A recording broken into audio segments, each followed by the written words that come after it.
Hi friends, let us understand what is this caste system that was in India, which was recently abolished, and is there any connection of this with Hinduism or the scriptures? Let us see.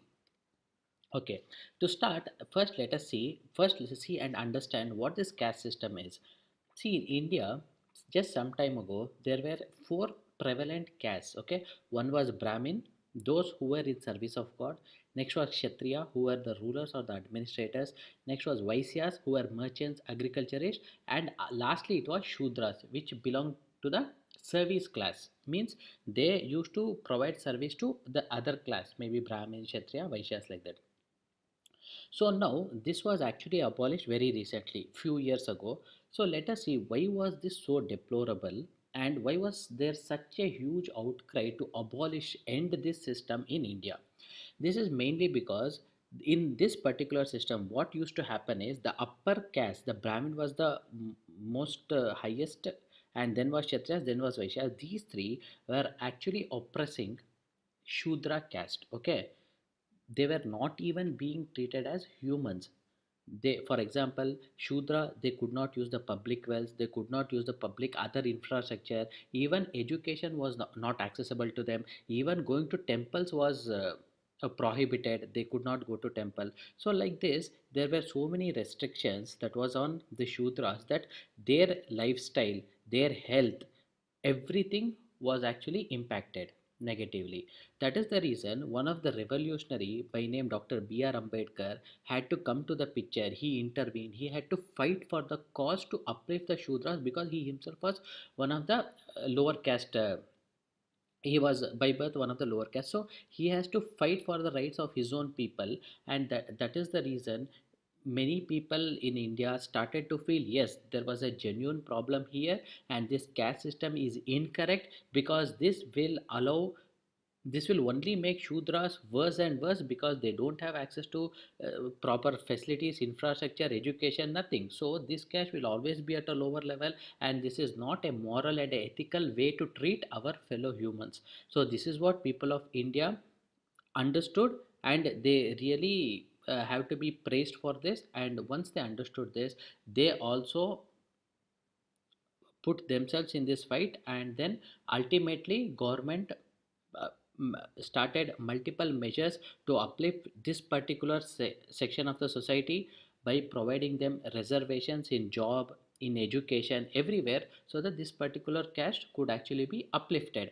And not only that, even this so-called upper caste people, let it be Brahmins or Vaishyas or Kshatriyas, who used to oppress the Shudras or treat them improperly, were actually brought to justice. And there are actually penal codes, or the legally there are laws wherein these upper caste people can actually sued and jailed also in case they are found ridiculing or oppressing this weaker sect, which is the Shudras. So this was a very great thing which happened in India towards the development of India.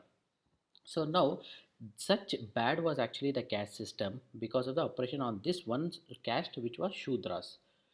So now let us see like how it started. See, many may think, oh, this caste system, maybe it started because some people were proud or selfish, and they were like thinking themselves to be of upper caste, and then they started to feel some other class to be lower caste, started to oppress them. So this could be general thinking, but then is it the fact?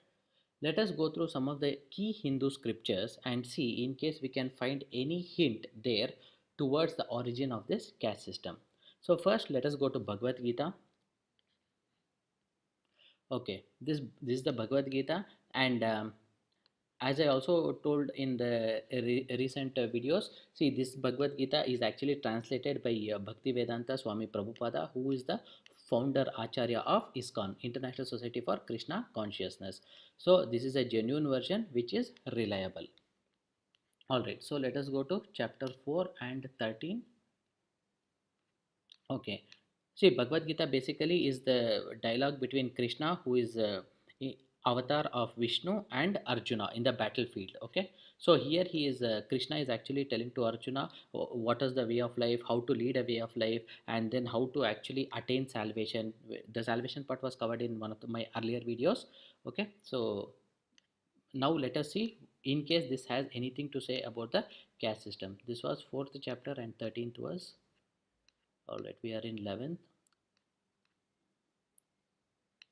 All right, so this is the 13th text. Okay, 13th verse. Let us see what Krishna is telling. See here, Krishna is telling, according to the three modes of material nature and the work associated with them, the four divisions of human society are created by me.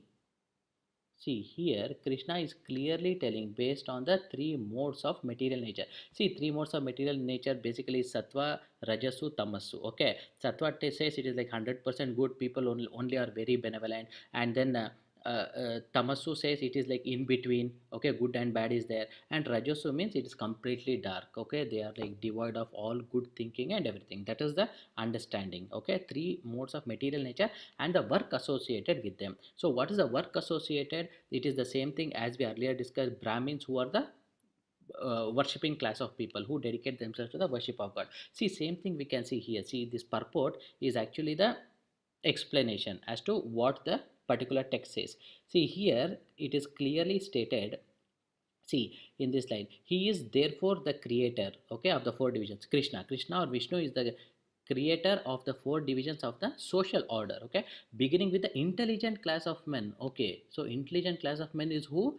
Technical called Brahmanas. Okay, so here Krishna himself is telling like Brahmanas are of the higher the upper class, okay, and they are intelligent class of men, okay, due to their being situated in the mode of goodness. So this is what I said, there are three gunas, sattva, rajasu, tamasu and rajasu. Okay, in this sattva means it is goodness. See here is again it's telling the same thing, because the mode of goodness, okay, is prevalent in Brahmanas. They are the intelligent class of men. Next is the administrative class, technically called the kshatriyas, due to their being situated in the mode of passion. The mercantile men means people who are doing business, maybe agriculture, called the Vaishyas, okay, are situated in the mixed modes of passion and ignorance. And the Shudra class or the laborer class are situated in ignorant mode of material nature. So here it is clearly telling these four divisions of human society are created by me, by Krishna. So Krishna, Vishnu himself being God, he created the caste system based on the material nature and the work associated are these four. Brahmanas worship towards God, Kshatriyas administrators or rulers, Vaishyas mercantile men or the agriculturists, and Shudras are labor class. Now there are two problems. One, as we saw, this was the most devastating system which prevailed in India, which was recently abolished. Okay. Second, here it is telling also based on the work associated with them, the castes were made. Now you see, is a Brahmin son always becoming a pujari itself? See, Brahmins, how did this caste come? Brahmanas means they are dedicated towards God, and that is what is work, correct? So they are dedicated towards God. Kshatriya means they are always ruling or administrative position. Okay. So does it mean Brahmana's child always becomes a always gets into puja and devotional? Haven't Isn't there any soldier who is a Brahmin, or isn't there any agriculturist who is a Brahmin? So how is this? This model is not at all sustainable.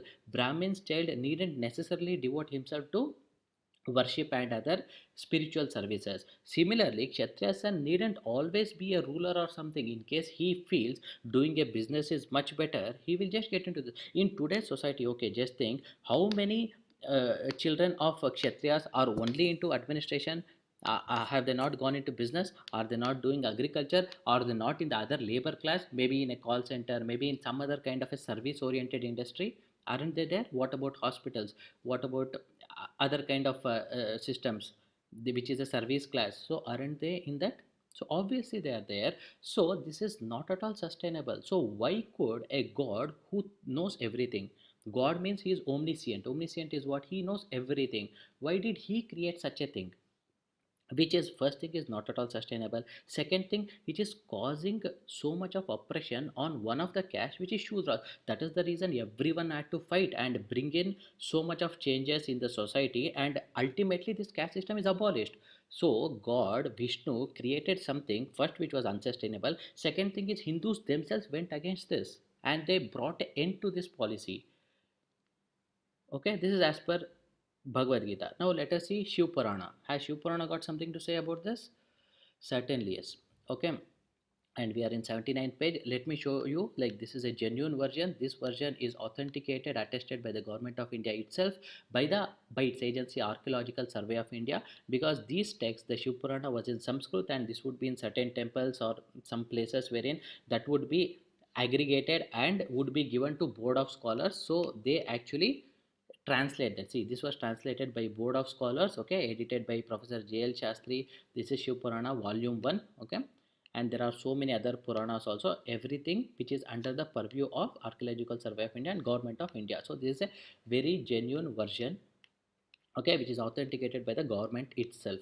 All right, and this is available in multiple libraries. For example, this is from Central Archaeological Library in New Delhi. So you can find in multiple other libraries. I could find the same thing even on a West Bengal library, which was also available online. All right, so even probably in some other regional libraries also this could be available. And even there are links wherein you can freely download all these scriptures and see for yourself. So this is completely talking about Shiva's the entire story, the myth. Now let us go to page number 79 to see what Shiva has to say about this caste system.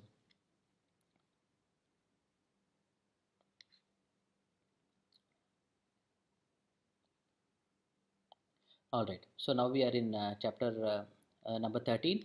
Okay, see here, Sutta said. See, basically, the Shiva Purana was actually how first Shiva said to one of the disciple, and that disciple said to another disciple. So, like that, it has come in. So, here it is Sutta who is telling, okay, see, some of the sages, see, Sutta, he is actually delivering the knowledge, okay, which he gained from ultimately reaching to Shiva. Okay, the sages are keen to know what are the good modes of conduct whereby the sensible man quickly attains higher worlds? Please tell us about virtue and evil that cause attainment of heaven or hell. So now Sutta is telling, a Brahmin endowed with strict adherence to good conduct is perfectly wise. A Brahmin learned in Vedas and of good conduct is called a Vipra. A Brahmin endowed with only one of these two is a mere Dvija. A Brahmin following some of the prescribed rules of conduct and with a smattering of the Vedas is a Kshatriya Brahmin, at best a royal servant. Very careless in following the rules of conduct, the Brahmin is really a Vaisya Brahmin. One engaged in agriculture and trading activities is also likewise. A Brahmin plowing the field himself is a Shudra Brahmin. One of the envious and spiteful temperament is a degraded Dvija.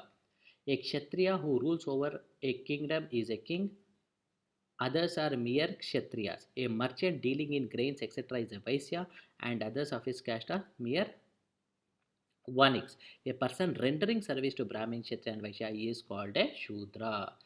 A working agriculturist is a Vrasala, and the others are thus used. So here it is very clear that, see, it, see, a Kshatriya is one who rules the kingdom, so who is the administrative class, and a merchant dealing in grains, etc., is a Vaisya, and a person rendering services to Brahmin, Kshatriya, Vaishyas, or Shudra. So it is the same thing. The same four caste is again prevalent, and this is what Sutta himself, okay, this is directly coming from Shiva to certain people and ultimately to Sutta, and he is telling to the sages that it is the same four caste system which again was based on the works. So it is the same thing, either it is Vishnu or it is Shiva. So they being gods, why have they caught up in something that is not at all sustainable? First thing, as I said, a Kshatriya's son is, it's not necessary for him to get into administrative or a ruling job. He might be interested in some business, some other thing. And similarly, an agriculturist son, he is not always interested in only agriculture. He wants to prosper. He will do business. He will get into army. He will get into police. Correct? So first thing is not at all sustainable, but still so-called God, Vishnu and Shiva, they are actually pro-casteism. All right, so what are the learnings for today? The caste system and the ill effects from this was a direct result of early Hindus following the scriptures seriously. At least this aspect they seriously followed. That is the reason why the caste system came in. And what did the caste system bring in? Only problems. Correct? Other than problems, there is nothing that the caste system got, and this only made people more violent, and some of the sections were very oppressed, and that is the reason there was the change. And now in India there is no caste system, thank God.